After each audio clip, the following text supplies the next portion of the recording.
but you don't get a raise in compensation. It's like now it's even harder for me to be a patron of the own place I work. I mean, that is what's been happening in America for pretty much since FDR.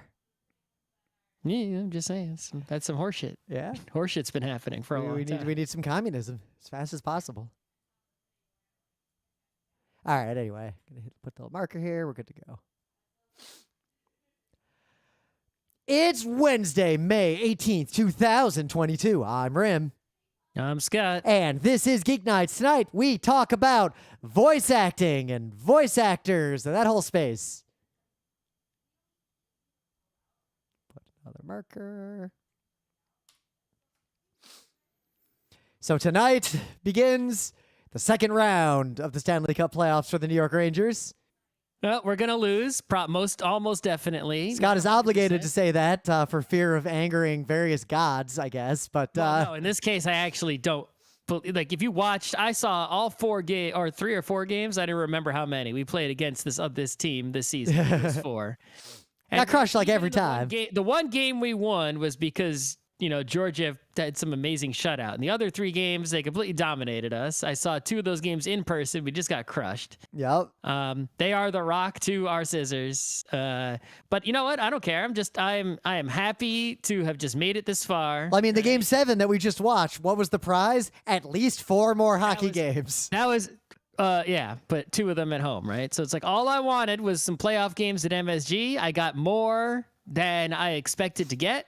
And I am satisfied, and my expectations have been fulfilled.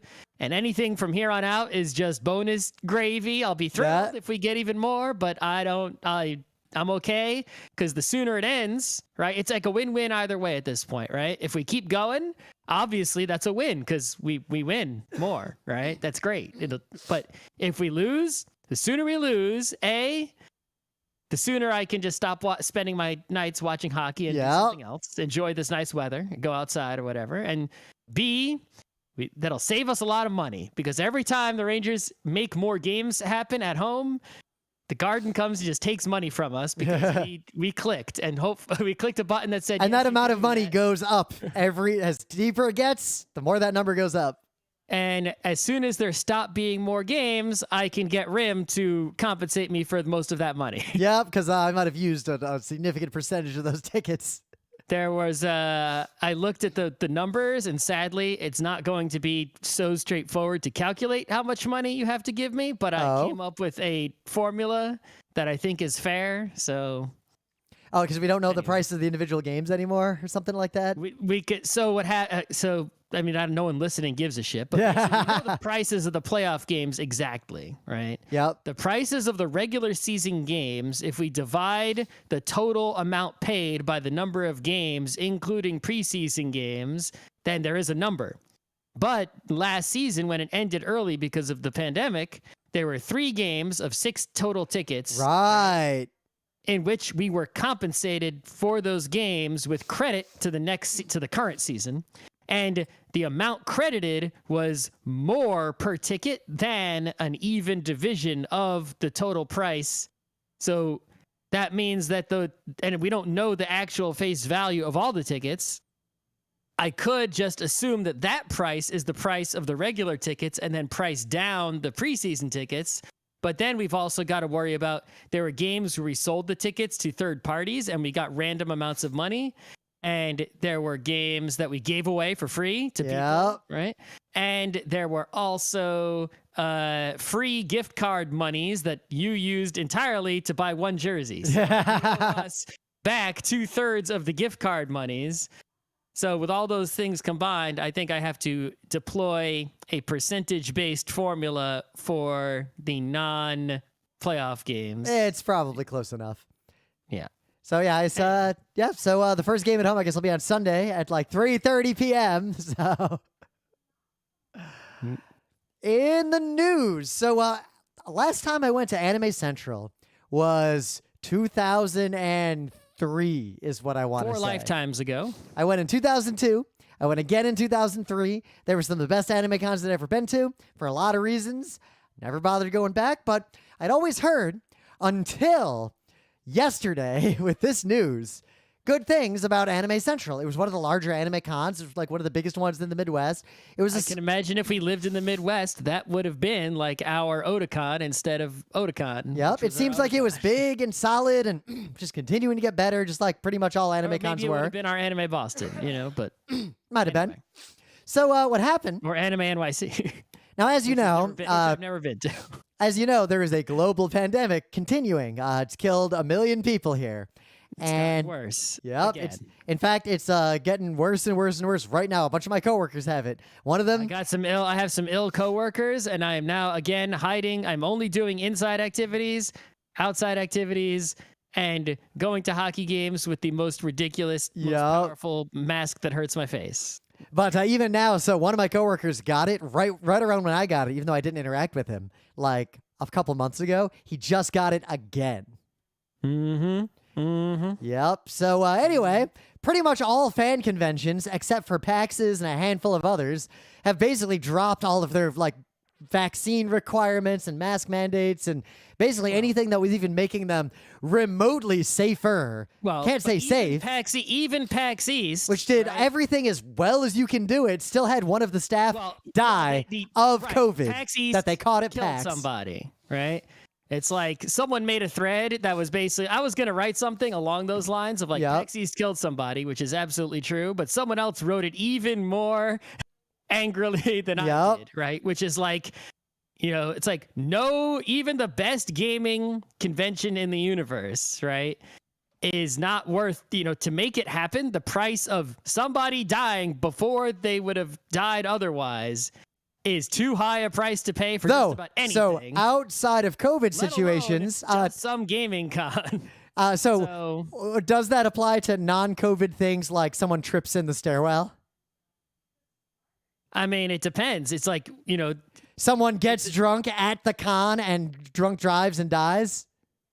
The difference here is that that. Oh yeah. COVID makes everything different. You are creating, this particular scenario of a large amount of people in an enclosed space while the a deadly virus is there. It's like, the conditions for someone falling down a stairwell exist everywhere there are stairwells, right? That stairwell person might have fallen down the stairwell in their home or their office or a business or wherever, right? If they didn't come to the con, that condition is just existing because stairs are a thing. But by creating the con, you are creating a new dangerous circumstance that would not have otherwise existed. So I have one other question, because this is the question everyone's going to have to grapple with, and do not think that I'm arguing anything here in particular, but based on what the CDC's been saying, this might be as good as it gets forever. It's might be entirely possible. And if that's true, then the choice becomes, are there cons again at all or not, full stop, with this being the deadly environment? I mean, if there's like, what if COVID is just endemic forever because of all the failures of governments? Is different from what we have now, right? But it might not get better than this. This might be what it looks like when it's endemic. There's 2 or 3 waves a year. There's booster shots 1 or 2 times a year, but they're not 100% effective, and there's just people die of it for the rest of our lives. I mean, that could be a thing. That seems to be the most likely course. Let's say that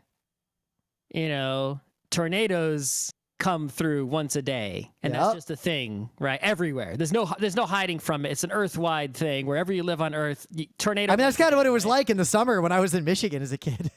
Right, but I mean, I'm saying everywhere. There's no running. There's no living somewhere else as an alternative, right? Yeah. It's just right. So in that case, it's like, well, you hide in the basement once a day, right? That's what you would just do, right? It's like, to avoid the once a day tornado, you would hide in the basement once a day.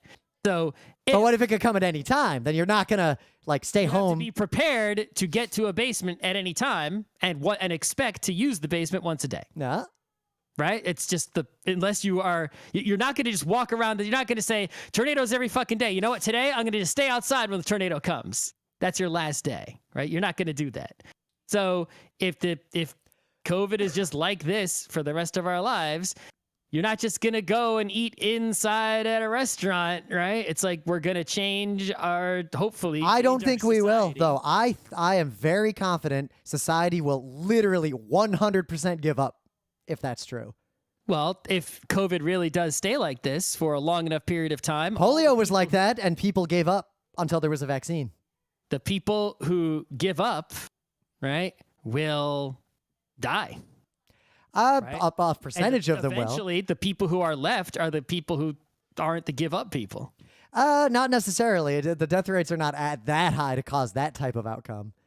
But who knows? It could be a strain that comes through, right? And we never know. So. Yep. But so the point is, I'm not going to stop. Just if tornadoes came every day, even if for 10 years, 20 years, I would never go outside during the All tornado. right, so I just have a question for you. If it's about not the current spike, but the otherwise general background, if it stays around this level forever, will you ever go to a con again, or you never go to a con again?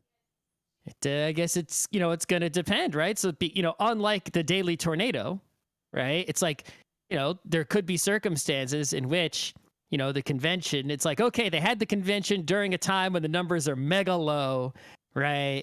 And the circumstances of the convention are good, and there's going to be the convention itself is going to have, is going to be so good that it's worth going to, et cetera. Because one thing that's almost definitely not going to happen, I doubt any cons will have masks or vaccine mandates by next year. We're going to Madison Square Garden for 3 hours. There's no mask mandate, but I wear the most serious mask available, and so far it's worked. And we're also some of the only people who are wearing masks in that whole arena. Right, so it works even though it's a one-way mask. So that's TBD if it works or not. We might just be lucky so far. It works so far. That's why I said so far. Yep. Anyway, Anime Central is in a unique case, and they have fucked up badly. This is like an unrecoverable situation. So they had vaccine requirements like PAX does, and they had a mask requirement, and they were going to do their event. They're still going to do their event. They had announced officially weeks ago that to clarify, because people were worried that the rules would change, that the rules would not change before the con, that masks were going to be required, and the vaccine checks were going to happen. Yesterday, maybe 2 days ago, they officially announced that they're dropping the mask mandate and they're dropping the vaccine requirement, and they're not giving refunds to anyone.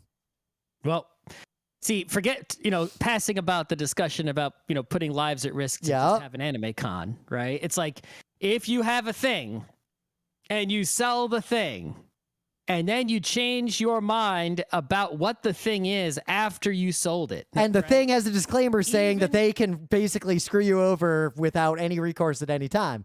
Every convention terms of service has something like that. They do indeed, but invoking such a clause still makes you a piece of shit. Oh, yeah. Regardless, right? It's like, yes, legally, you can do this, but the fact that you did this, go fuck yourself. Now, they're doing it with the same rationale that every other nerd convention did it with. Like the government let us do it. PAX is literal. Well, they're not even saying it. They're saying the government changed its guidelines, and the convention center is following those, so we have no choice but to follow those. They could have done what? Now, what it appears, one thing that might be going on, it sounds like Next did something different, didn't Anime Next has a very different contract. I am aware, but I'm just saying. Yes, but it looks like the convention center also said, we're not going to make our staff wear masks, nor are we going to help you with your mask bullshit. It's the Midwest. Yep. So the only thing I really got to say about this is if you bought a badge to Anime Central and you feel uncomfortable going now because of this ridiculous change, which is extra egregious considering they specifically said they would not do this. I would suggest you Google something called credit card chargeback, and that is how you get a refund. Now, the con might ban you for life, but if enough of you do that, you're basically going to ban Anime Central for life. Yeah, I mean, the terms of service of the ticket purchase, right? The terms and conditions, I guess, because it's not a internet service, whatever. But it's like you're not going to be able to go to small claims court to get the money back, right? But charge back on the credit card. You almost definitely could go to small claims court and get the money back, because a convention like this, there is no universe where they show up to small claims court and you'd get a default That's a good judgment. point. It's like, but if they do show up, you're probably going to lose because they'll just point out the term and that's it, right? There's no refund. But I guess if the judge is ornery, the judge might read that term on their own and say, it says no refund, get out of here. But yeah, if they don't show up, there is a good chance you just win by default if because the judges just do that. Especially if I don't know. Especially if like thousands of nerds all sue them to small claims court simultaneously. The credit card chargeback is much easier. Yes, right? and the credit card company will pretty much have your back. Yeah, the only penalty for that is going to be that, you get banned from Anime Central, right? Yep. It is possible Anime Central could basically sue you and try to send collections after you via the credit card and dispute it. For the price of one, it would cost them more to send the collection person. It absolutely would. Now, I am not... that they would get back for the price of one ticket. Also, you could just get a different credit card or a friend to buy tickets to a future Anime Central. Yeah, also in my experience, it is... All I will say is that I have many times in my younger, poorer life been at anime conventions without a badge and no one has ever noticed. But anyway, the broader picture that you'll have to start thinking about is this is pretty much, I'm confident, the last year any conventions are going to even have the pretense of taking measures against COVID, and everyone's going to have to collectively decide how they're going to proceed in terms of gatherings of any kind. And based on the numbers I've seen, conventions have not seen that much of a drop-off in attendance this year so far compared to pre-COVID times. Yep. I mean, the somewhere, right? There's a COVID virus factory and it's like rubbing its hand. It's like, yes, I played the long game. Yes, it is now working. But it's just, there is this situation where the ship might have sailed and society has to decide how they want to live. And I just can't imagine a future if 5 years from now masks were still required. I think most people completely give up regardless of the risks and consequences. Well, in some other news, this looks like an Inu-Oh trailer that you just sent me. Yeah, we've been talking about Inu-Oh for a while because, we're always waiting for big-time anime theatrical movies to come. Those are our favorites, right? Yep, especially by the big directors like Yuasa, Makoto Shinkai. Yep. Especially since I haven't watched a new TV anime in quite a while. Oh, yeah, you didn't watch Orbital Children, the best anime I've seen in at least 6 years. Anyway. Also, Arcane, the best cartoon I've seen in the last decade. We've been waiting for Inu-Oh for a while. We've known about it for a few years now. It's finally imminent, like next month imminent.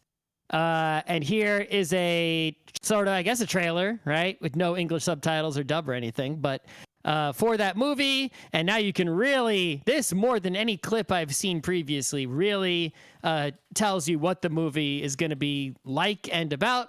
And it seems pretty hype, and I want to see it. Masaki Yuasa has been terrific in almost everything that he's done. Yep. So Yuasa is already one of those greats. Would I say batting 1,000? I have to look at the list. Real close to batting 1,000. Yeah. Also of note, I didn't send Rim a link for this, but there was Shin Godzilla, the live-action movie directed by Ano, which is maybe the best or second best Godzilla movie thing ever made, right? It was really good. I loved it anyway. Most people I know loved it. At least I guess there might be some who didn't, but whatever. And there's been teasers, coming through that they're going to make, a whole universe of like Shin whatever, right? Shin Ultraman, Shin Kamen Rider, right? The whole... Expand this. Give me Shin Snatch. That's not a... But anyway, Shin Ultraman came out. It is in the theaters in Japan now, and it is #1 at the box office. So bring me the Shin Ultraman with English subtitles quickly. I never even, and I can say like I know what Ultraman is, but I've never watched an episode or a movie or anything of Ultraman ever. I just know what Ultraman is and what he looks like and what his deal is because I'm a nerd. But I still want to watch this movie.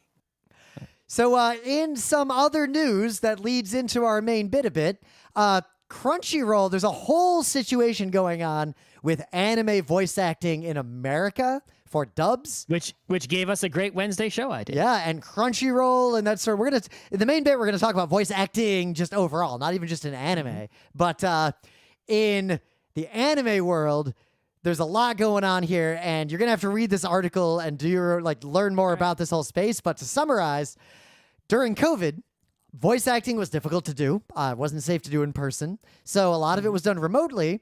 But doing it remotely did reduce the quality, greatly increase the expenses, but it also opened up voice acting roles to a much broader and more diverse set of actors. So there were a lot of positive and negative aspects of this opening up remote.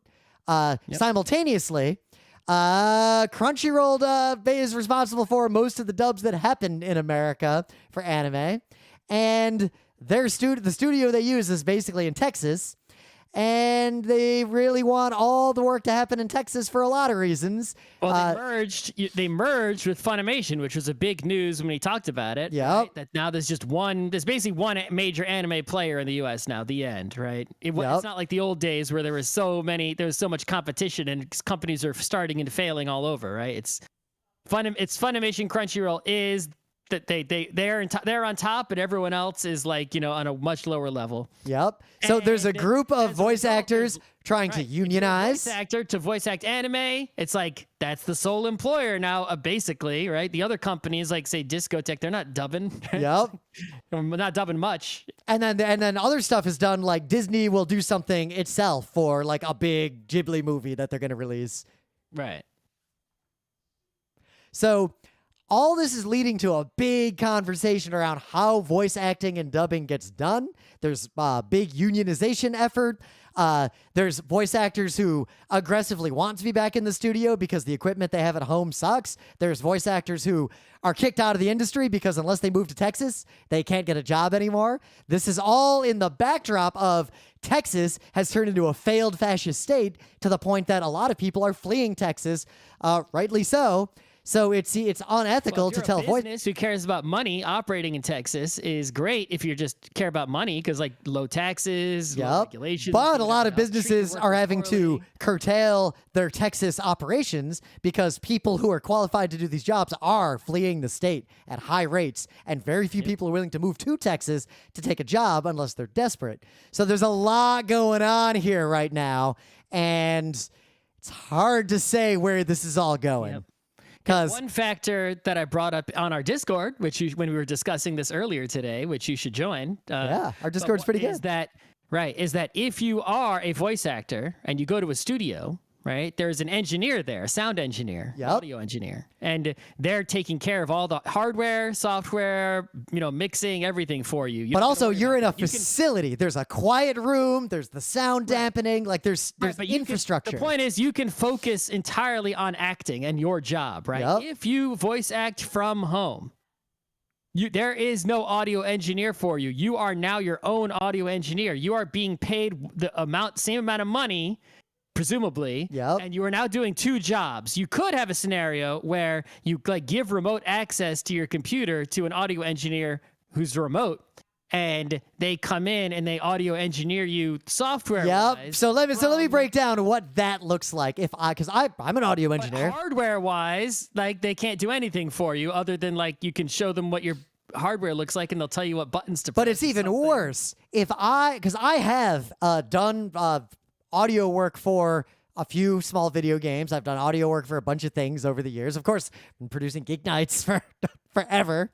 And one of the things that I rely on is that I know the physical environment things are recorded in. And I have built pipelines based on that. I have a pipeline for Scott from home that took a while to set up. I have a separate pipeline for if Scott is here. I have one pipeline for me. I have one pipeline for Emily. If I have to merge audio, especially dialogue that was recorded in multiple separate environments, that increases my workload by an order of magnitude. That is... you're still going to have to send in your recorded WAV files to be, mastered, mixed, whatever. But now every WAV file needs bespoke work. It's almost like color matching in film. Right. Well, that person still has their job and they're doing that part of it. But their job is now a lot more work. We're talking about the engineering that is done during the recording session. The person who is at the board while the recording is happening, adjusting the levels and that sort of thing. That job is now gone, and this voice or remote and poor, and now this voice actor has to do it themselves and isn't being compensated extra for doing that. Yeah, but I'm saying also the studio now has to hire more audio engineers or pay the people who are doing that work a lot more because they have 10 times more work to do. Not the during recording work. Yeah, the post work is way more than the pre-work. Right. But now also, right, forgetting about the actual like quality of the audio recording, like, you know, that quality, but think about the quality of the acting of someone who is fully immersed in acting and has no other distractions versus someone who is acting and then has to adjust shit also. Right? Also now, as much worse job of acting. As on one hand, remote recording, as we noted before, there is direct evidence that it broadened the diversity of voice actors and gave a wider audience of people who are good at this job the ability to do it. But it also really only became accessible to people who have those skills and had the equipment to be able to do this from home, or they were subcontracting out and reducing their own salaries. Yep. So, there is no good answer to this. I mean, obviously, we got to get this stuff out of Texas because I don't think Texas can be saved in the short term. It's probably unethical to even send money to Texas. But that aside, I don't see a way to resolve this because it is, irrespective of all other externalities, it is objectively higher quality work to do this in professional studios with people in person. Well, I mean, it's also higher quality work to get all the actors in the studio together to do sort of the cast. I forget what the word for it, the ensemble. Well, that's what we used to see. That was in early anime dubs. American anime dubs were usually produced the way a lot of American cartoons were, where every voice actor's performances were recorded completely independently of each other, and they'd be all merged together in post. And the Japanese ones typically did the ensemble. Now, obviously, the pandemic messes up your ensemble, even if you bring people in studio, regardless of what different countries' practices were, right? But it's like if they actually cared about making the best dub, it's like they would do the ensemble thing, right? And they never did that. So there was never a care. So even worse. The best dub. The care is just get a dub because we've done the math and we figured out that if we only do subtitles, we won't get enough views, and the money it costs to do the dub will get us this many more views, this many more sales, and it comes out to be worth it as long as the dub is cheap enough. And the quality of the dub, it's like it is not going to increase the views and sales, so it's not worth it to them to do that. Yep. And even worse, ensemble recording. Like, technically, what Scott and I are doing now is an ensemble voice session. The two of us. Sure. We have infrastructure set up to do this. It's let's just forget how moderately complex it was to set this infrastructure up. This literally doubles the post-production time I need to spend to get a Geek Nights episode live. It literally doubles it. There's a bunch of extra work I have to do. And that's just with two people where I sent Scott the fucking microphone he uses. And two, I trust Scott to know how to set up a microphone. Plug it into a box. And but like you set your levels the right way. And like there's stuff there. Your audio is well recorded. But it's double effort just to have one person who's not in the studio in an ensemble recording. And it doubles again for every additional person. 10 people. I don't think you're going to do a voice acting ensemble where everyone is remote because you're losing the whole, you know, the interactive part of like the people, you know, see, it's like in the delay on it wouldn't work, right? No, never mind. The local timestamps, like the timing will be slightly off on every recording. I have to fuck with Scott's audio because it's impossible to line up audio. The clocks are not the same clock. And even beyond that, have you noticed for the last 3 years, and it's not just Geek Nights, many podcasts, the hosts talk over each other a little bit more than they used to. And they run over each other a little bit more than they used to.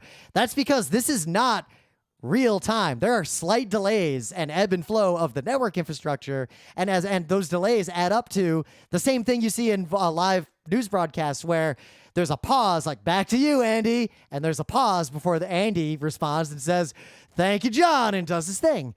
So all of that combined makes it infeasible. Anyway. Never mind the fact that voice actors get paid shit because capitalism. Yep. And like you pointed out, like I haven't watched a dubbed anime on purpose. I can't remember the last anime I watched dubbed in purpose except Cowboy Bebop. The dubs, like I would never watch an anime dub. Why would I? Generally, any media, I like to see the original audio with subtitles if I can. And dubs almost, I think, are becoming more of a checkbox in the anime industry in America. So they can say there's a dub and potentially syndicate on TV. And also an accessibility function for people who couldn't read subtitles. True, and I think that's it. So that's even more reasons beyond just the fact that it doesn't make them money, why the quality of the dubs actually doesn't really matter that much. To the producer. Yeah. Or even to the consumers. Frankly, there are some consumers that care a lot and some that don't. Yep, but I still get the impression the majority of people who watch anime to the level that they know Crunchyroll exists, care about anime, and are invested in it, those are the kinds of people who tend to watch things subtitled anyway. Maybe. All right, put a little marker. But anyway, things of the day. So I can only do this once. Every year, there's a song competition in Europe called Eurovision. You might have heard of it. 2022. What about the rip-off America's Song Contest? Oh, my God. So I really like Eurovision. I love Eurovision. But I got to say, 2022 was as far as I have seen, I haven't watched every song, but I've seen most of them so far. It is one of the better Eurovisions of the last 5 years. This is an above... By our measures. Yeah, in terms of what I want from Eurovision, 2022 is delivered in a way that the last 4 years of Eurovision have not. This was a good Eurovision. So what I'm going to link to, my thing of the day, there are a bunch of great songs. But my thing of the day is, every year in Eurovision, there's that one song, the song that people talk about and maybe make memes of or get stuck in their head and they laugh about, the weird one, the one. And this year, I think that one is a song called Give That Wolf a Banana by a delightful band called Subwoolfer, whose shtick is that they're dressed up as yellow wolves and they sing about eating grandmas. Wait, Subwoolfer? Yep. Like wolf? Like a dog? Why would it be Subwoolfer? It's Subwoolfer. So with two O's. Okay. Subwoolfer. Okay, but but keeping the original word subwoofer, woof is like dogs go woof, so do wolves. Oh, equally good. The old meme was you have a big dog and that's a woof. You have a tiny dog and that's a subwoof. Right, but it's like you could woofer and subwoofer. Subwoofer also makes sense pun wise. It's like, you know, without seeing the word, you couldn't know which pun they were going for because both of them are valid. Oh my God, I found another. So I'm going to link to this too, because it would be cheating to use this twice. I just found a video that Subwoolfer put out officially that teaches you how to do the dance in their Eurovision performance. We can learn this dance. This is not harder than Mambaleo. All right, well, do your dance. Maybe I will. TikTok. Dancing Rim TikTok. I'll be making a Patreon exclusive. So what do you got? So you know, at least not recently at all, like actually many years ago already, there was a moment at which the United States turned off the analog over-the-air television, right? Yep.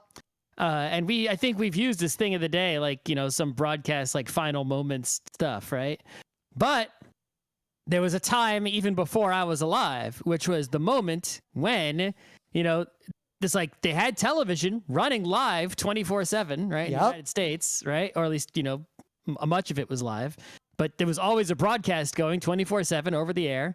And they only had black and white TV. And then one day they had color TV. And the way, and we've talked about this on Geek Nights before, color TV just used extra signal space and trickery in the existing the existing TV signals that worked on black and white TVs, so you could broadcast something in color, but a black and white TV receiving it would work just fine. Yeah, that's important for this. Right.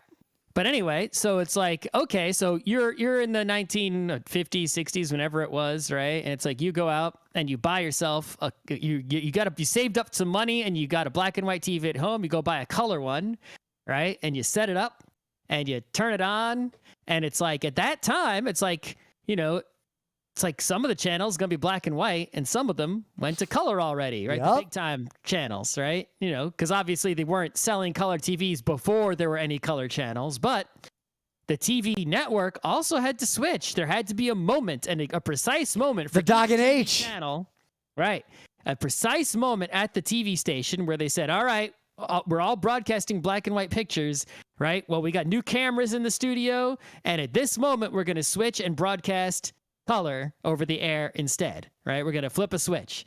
And if you were watching TV at that moment on a black and white TV, you wouldn't really notice much happening, except maybe the image getting a little bit better, but still being black and white. or possibly getting worse because sets for TV were designed for black and white TV for a long time, and they had to be designed differently for color for it to look good for a bunch of reasons. Sometimes the color image, the source, the cameras were so much better that it's like if you're, a lot of black and white TVs, a color signal would look better, even though. Anyway, but if you had a color TV, you would be watching a TV channel that was in black and white, and if you happened to be watching at that one moment in all of history where the channel switched to color, what would you see? Well, here's a YouTube video of a recording of the news in Iowa at the moment that this channel 2 in Iowa switched from black and white to color. I love how he walks across to like the other set that they had built with a different set of cameras pointed at it. Yep, well that's how big of a switch it was, right? They had to switch these cameras, stop broadcasting, those cameras start broadcasting. Yep, they even switch his lav like after he gets to the new desk before they didn't have wireless ones in those days, so he had to the wire for the lav he was using just couldn't reach across he couldn't walk across the studio while wired up, right? So what they did have back then though? The good old Shure SM57. Yeah, sure.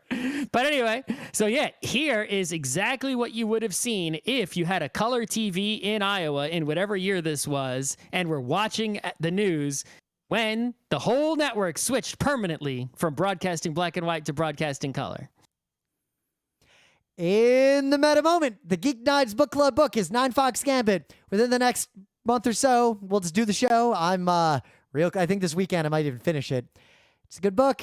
I do want to read the sequels, even though the listener did say that the sequels weren't as good. Well, they said two people said the sequels weren't as good, but they also said that the sequels focus on something very different in this universe from what the first book focuses on. But what they said the second and third book focus on is actually the kind of thing I'm way into. So we'll see. It could be sort of like Hyperion. By the way, the author of Hyperion is awful. Yep, Dan Simmons. Simmons. Learned that way after doing that episode. Well, also he got worse and worse as time went on, and he's written a few good books, but he's a bad person. Right. But anyway, it could be like that, where like the first book or two, right? It's like there's the story, but then there's also like the book itself is a great book. Bad people can make good things, right? But then after that, it's like not as good, but you still have some desire to know what happens that could keep you going to reading bad books. Oh, right? that's why I read all 14 books of The Wheel of Time. Right. Same deal with Dune, right? It's like you read this book and then, you keep going because you want to know what happens, even though they're not good anymore, but you just want to know what happens. Yeah. I started just reading wikis about shows and about books if I don't want to bother watching them. Life's too short for that shit. Yep. For example, Attack on Titan. First season, really intrigued. Second season, got worried. Went and read a wiki, realized there was no reason to watch any more of that show. Right. If all I want to do is know what happens, I can do that in a lot less time than it takes to watch the whole thing. Yep. Attack on Titan's kind of a stinker if you actually watch more of it. Just if you haven't watched the new Attack on Titan, my advice to you is if you have fond memories of the old one, just let them remain fond. Don't go back and watch He-Man again. That's all I'll say. It's bad. So let's get into it. Voice actors, voice acting. Right, so we did a big news on voice acting, which gave us the idea to do an episode on it, which we never have done. Obviously, we have no experience. We have almost no experience voice acting. I'm not going to say zero. We have voice acted in a handful of zero budget productions over the years. Like Valiant Denim. 1.5. Valiant Denim. Exactly. That was the one I was thinking of. Yeah. Yep. I have recorded voice performances for two or three people's, depending on what you count, their audition tapes to be voice actors. I've also recorded voice acting for some video games. I've recorded voice acting for trailers for some Kickstarter. So I've got a little more direct experience, but I don't want to overstate that. Narrating at like the school play, which is sort of like voice acting, only people can see you standing over there in the corner. Yep. I have been the MC of many a function over the years. I have narrated technical and instructional videos. That's actually something I've done professionally for 20 years now. Right. The point is that, voice acting inherently is the same as acting, right? Stage acting, movie acting, TV acting. The only difference is that nobody can see you. So you have to express, right, the character that you are portraying with only with the power of the sounds that you can make with your body, right? Yep. It doesn't have to be just your voice. You could use any part of your body or device that makes noises. Usually it's just your voice though, right? If they want to add noises of some other sort, the audio people can do that on their own, right? They don't need the voice actors to, do that other stuff. Right?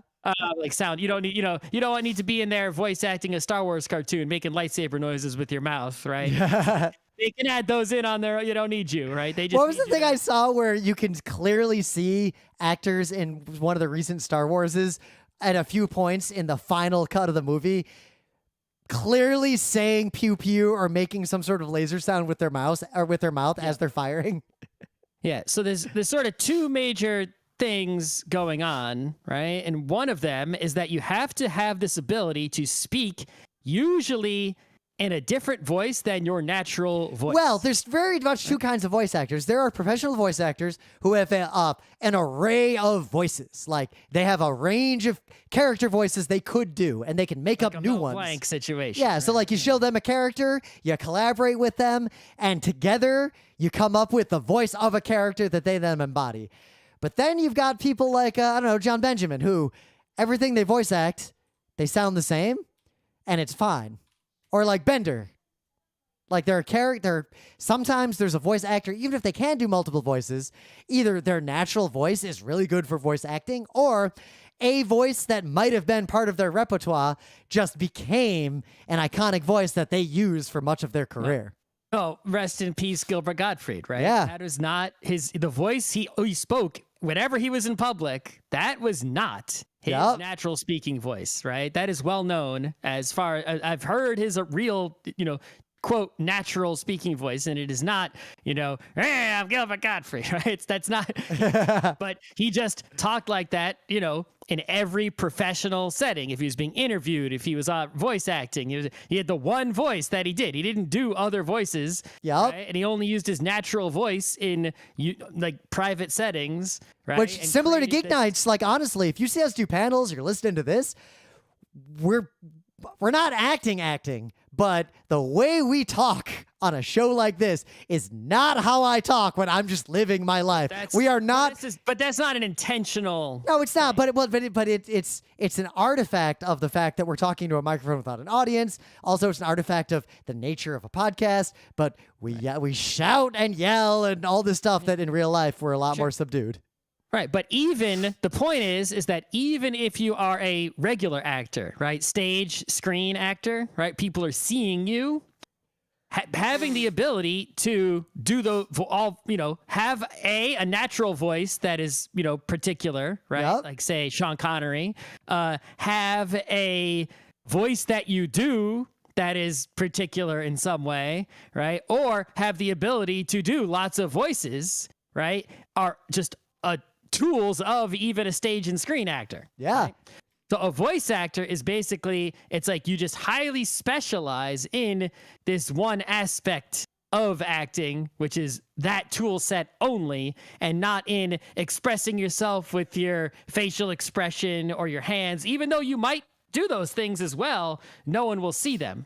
And this is why you do see often, especially productions with more money, can use, stage and screen actors for voice acting because they also have those skills. Yep. Voice actors just specialize in those skills exclusively.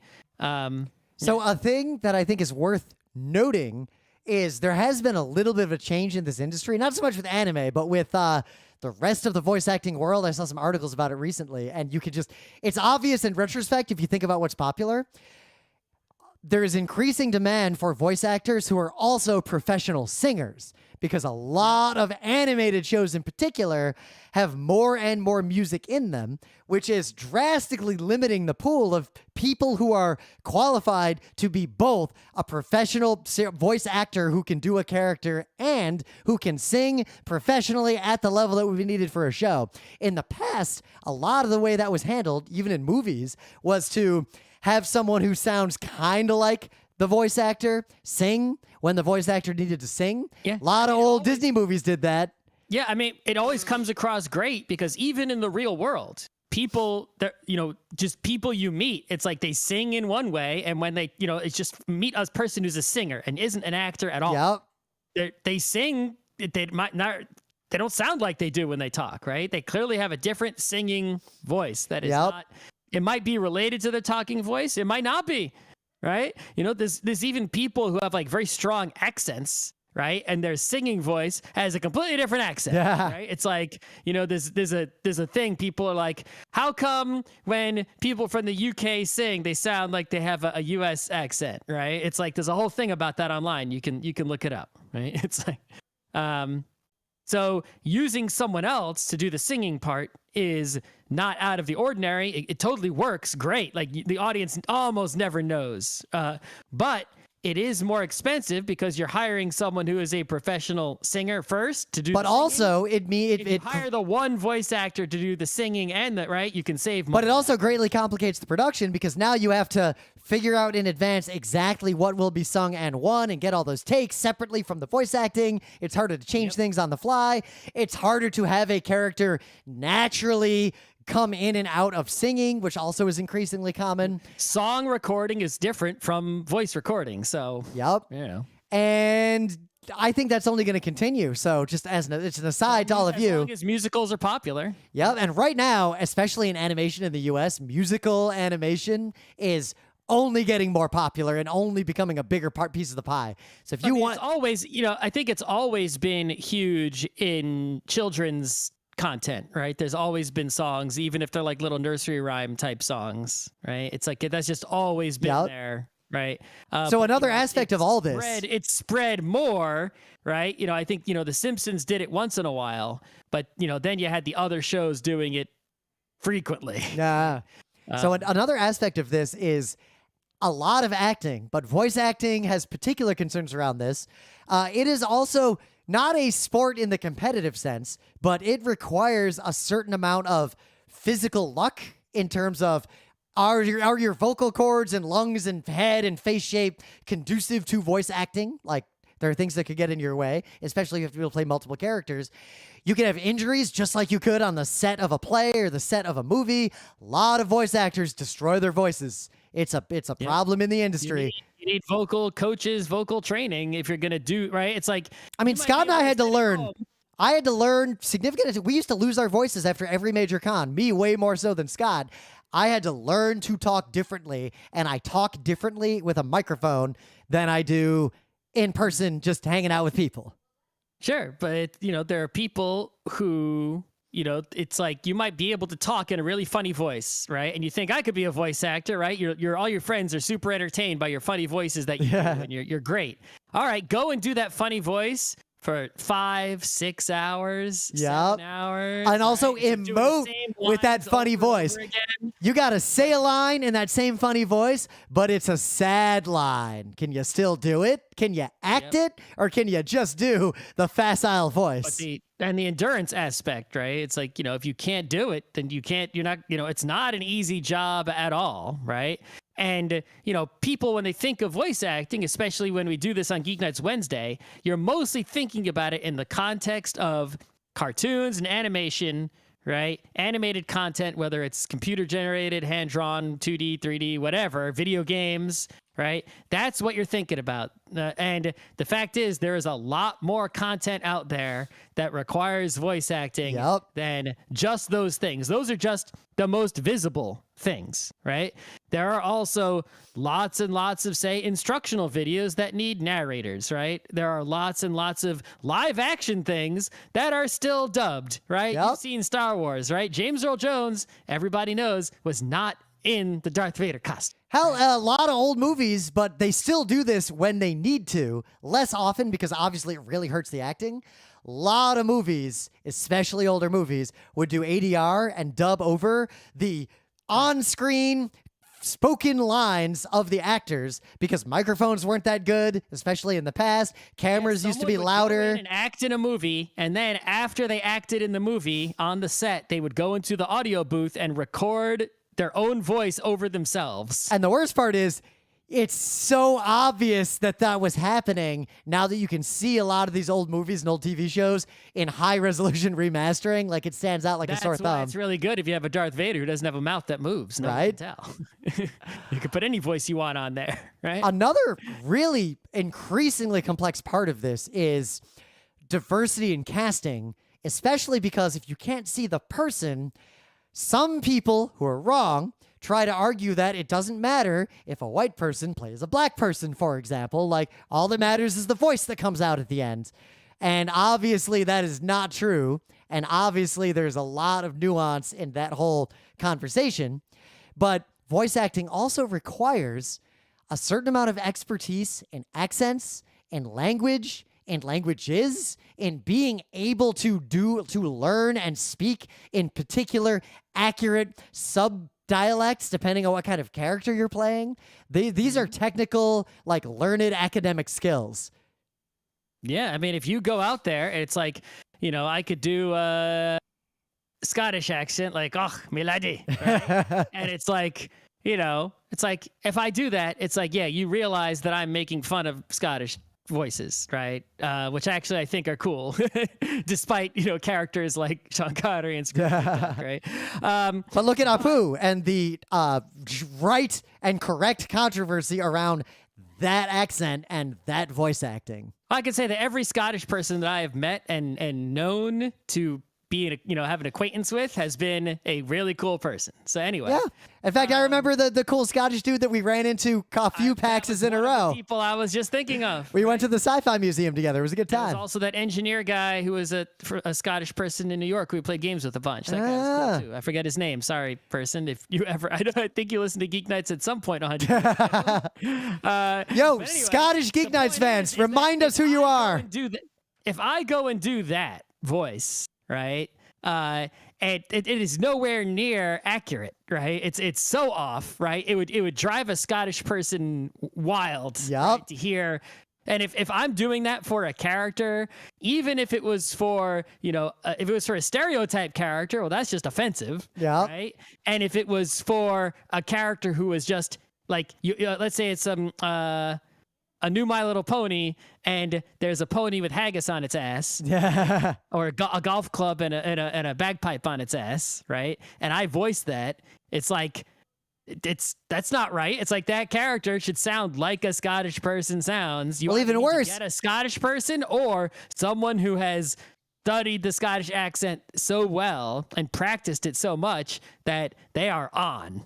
Think about the skill. Going to be a Scottish person. It would take to be a voice actor who is acting not just a correct Scottish accent, but the correct Scottish accent of a character who is currently intoxicated as opposed to not intoxicated, or even worse. What if you are voice acting an Englishman in a period drama who is trying to do and failing to do a fake Scottish accent because he is a spy? How good of a fucking voice actor do you have to be to pull that off? You have to, and then let's say you're a voice actor. It's like, okay, you've learned the Scottish accent, right? Well, now you have to sing, and now you're right. It's like, okay, it's even a really simple scene, right? You're on a roller coaster and you have to scream. It's like, scream like a Scottish person screams on a roller coaster.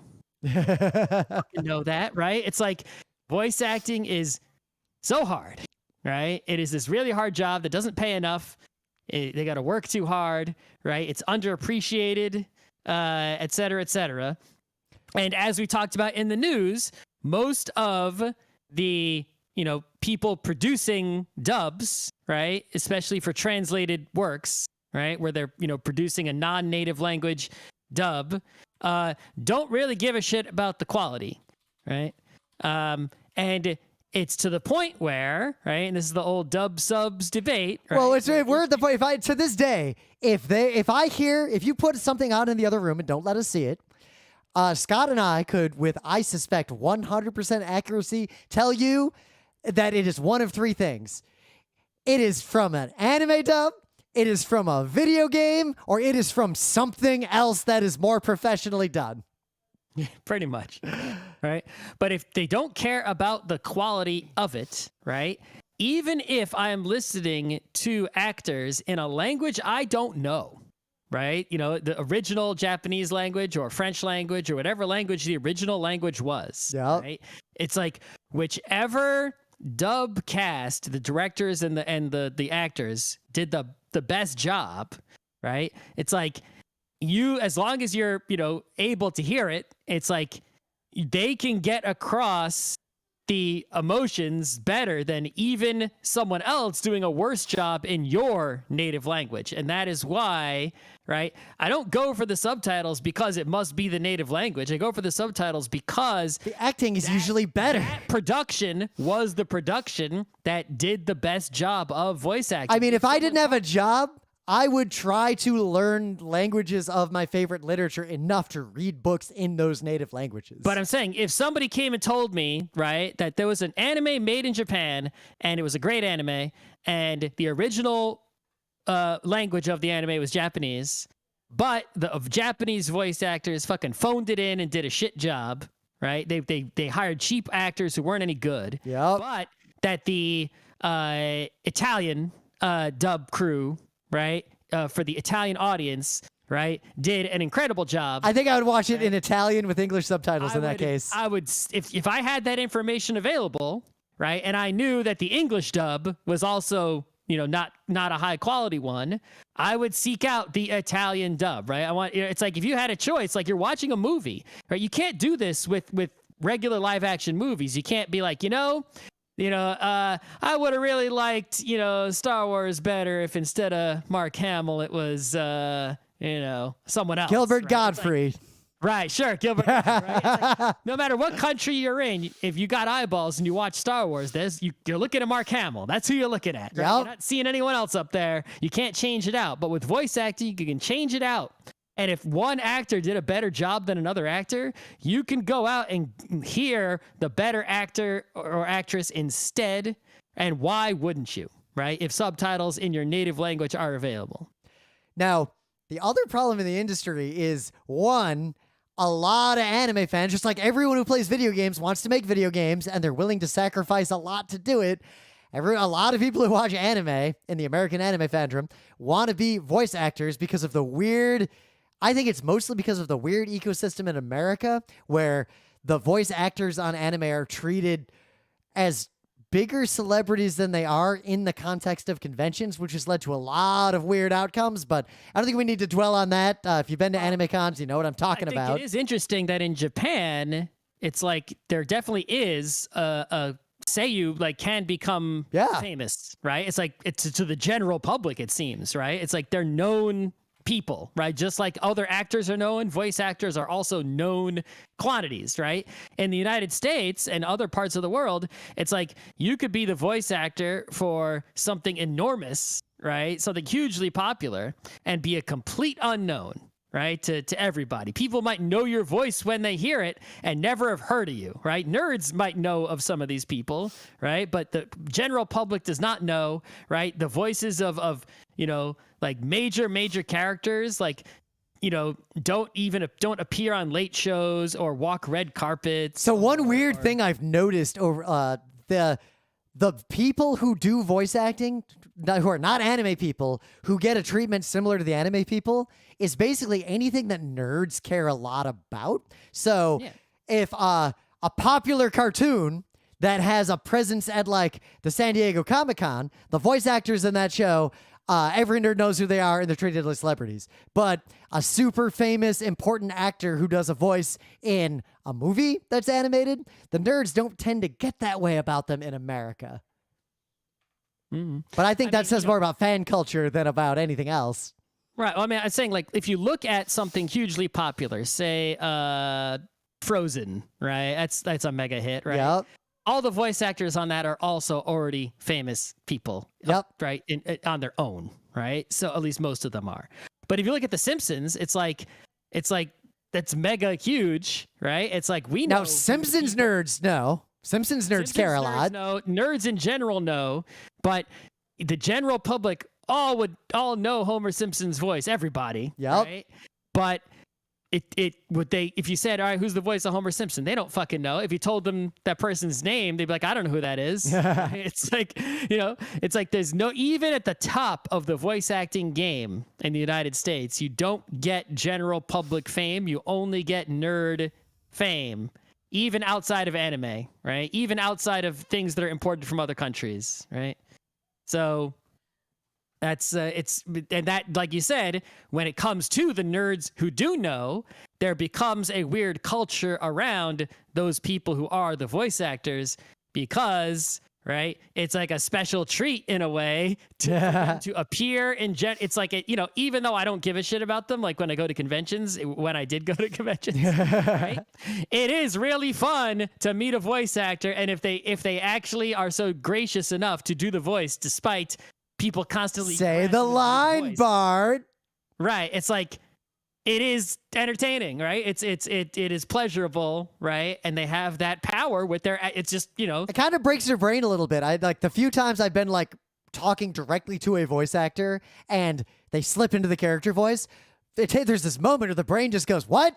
How's that coming out of a human's mouth in front of me right now? Like there's this, it's slightly surprising, even if you see it coming and you know they're about to do it. It's the same thing you get when you see any talented person do their talented thing, right? You watch a basketball player do a ridiculous dunk. You watch a expert pianist, right, play a piano amazingly, right? You see a singer sing amazingly, right? And you see some person, right, do this voice like, holy shit, wow, right? It's like the same holy shit, wow kind of thing, only... Right, if LeBron goes around the street, he doesn't have people saying, "Do a dunk, right?" Right, but of course, Tony Hawk. If anyone actually recognizes Tony Hawk, do a kickflip is the first thing they will yell. It's basically, sure. It's the free bird of seeing Tony Hawk and recognizing that's Tony Hawk. Right, people who have a talent of performing, other people want them to perform because they're so good at it that it brings joy to those who witness it and experience it. And I'll admit, I don't like if you're a voice actor and people are telling you to do the voice, right, all the time, if they know at the conventions, thankfully not when you're not at the conventions. I'll be honest, I would never get tired of that. On the one hand, it's annoying, right? But on the other hand, it's like that is recognition that your voice is so amazing that people want to hear it. It's like a good and a bad, right? I mean, look, even our tiny like H-list level of fame, when we were going to conventions, how many people come up to us like, you just did a panel about bad games for an hour. I would like you to tell me why my game is bad right now. I'd be like, because your face is bad. Get out of here, kid. I don't like your face. But I actually, it's funny. The only voice actors that I can just name off the top of my head are ones that either I know because I'm a nerd who pays a lot of attention to something specific, or they're nerdy pop culture things that are hard to avoid, mostly from eras when I was really into that. And like, I've seen a lot of anime with fantastic voice acting, and yet I don't remember the names of any of those people anymore, even though, like, I watched one episode of Escaflowne, and then I was trying to learn more about Maya Sakamoto. But I think that's just because I'm older and I have less time to spend on frivolous pursuits. Yeah.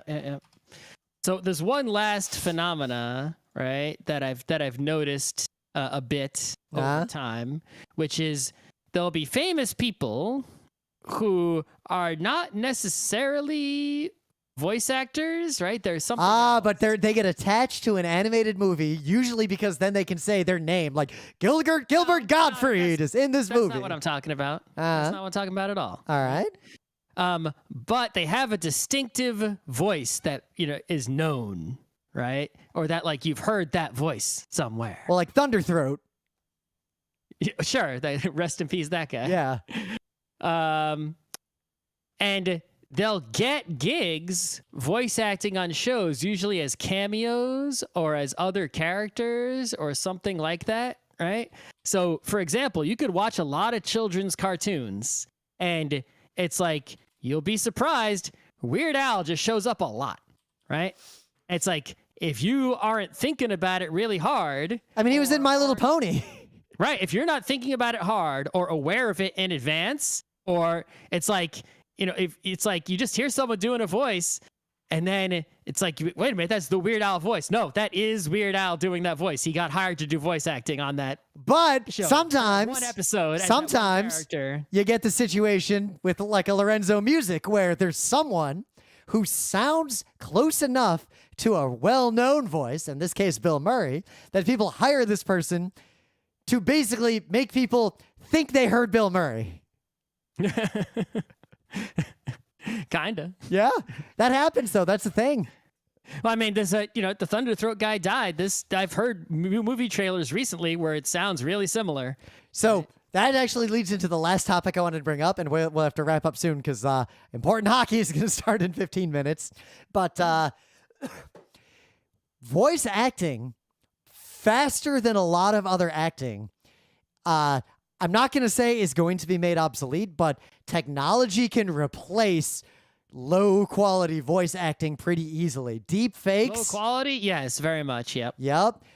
So the things that are going to happen in this industry that we have to deal with is people who are dead or retired or who, for moral reasons, refuse to work on a show, let's say. Deep fakes could just perfectly recreate their voice, good enough for a voice acting gig, and someone else does the performance, and it just sounds like that person did the performance instead of the... It depends on if you own the rights to like your likeness, right? So like just today, there are already big debates around what actually fully constitutes a likeness or not. Because I'm not saying I'm Bill Murray. I don't look like Bill Murray. But what if I just happen to sound exactly like Bill Murray? Well, like I was saying, just today, right? Stan Lee in his latest... What if I train a model on Lorenzo Music's voice to then recreate Bill Murray's voice indirectly? Anyway, Stan Lee in his very latest years, right? There was all sorts of fiascos involving elder abuse and whatnot, and signing contracts without, forging his signature on stuff, right? But just today, literally, Disney paid the company that was, the one that forged the signatures or whatever, right? Yeah. Stan Lee's company to license for like many, many years. I think it was 20 years. Look up, there'll be articles about it today about how many years this deal was. They licensed from Stan Lee's POW Entertainment, whatever it's called, right? His, likeness, right? For a large amount of time so that they can basically recreate a Stan Lee in whatever Marvel shit they want to recreate him in, right? And if they have a way to make a computer talk like Stan Lee or, sell a GPS voice Stan Lee for your car GPS or, they're going to do it. They got the license for it. They're going to do it, right? So if someone tries to sound like you and you're a famous voice, make sure that, you get a licensing deal for that shit. Yep. But also, that'll all be moot because we're going to get to the point to where, much like with motion capture and everything else, even if we have a person doing the acting, we will very likely see increasingly heavily computer modulated performances that come out of that acting. So then no longer does the original actor really have control over that, because what's the voice the audience hears and what's the likeness? It's the AI generated audio. You've just got someone basically working the controls behind it. Yeah, could be. Okay, I just want to end the show by mentioning that there is a book that's been on my wish list that I haven't read yet. I don't know if it'll be Geek Nights book club material, but famous voice actress Megumi Hashibara wrote a whole fucking book. She wrote a whole book called The Characters Taught Me Everything, Living Life One Episode at a Time. and it's been on my wish list. Oh, that sounds so good. I'm really invested in that already. It's got 5 stars, and it's on Amazon, and it's $17 for this book. And it's been on my wish list. I've been meaning to read it whenever. And that book exists, and that book can probably tell you a lot about the life of voice acting, right? From one of the, the S tier stars of voice acting of all, time. So. And I don't know if you ever need me and Scott to voice act for you, all I can say is what you hear now, that's the only voice either of us can do.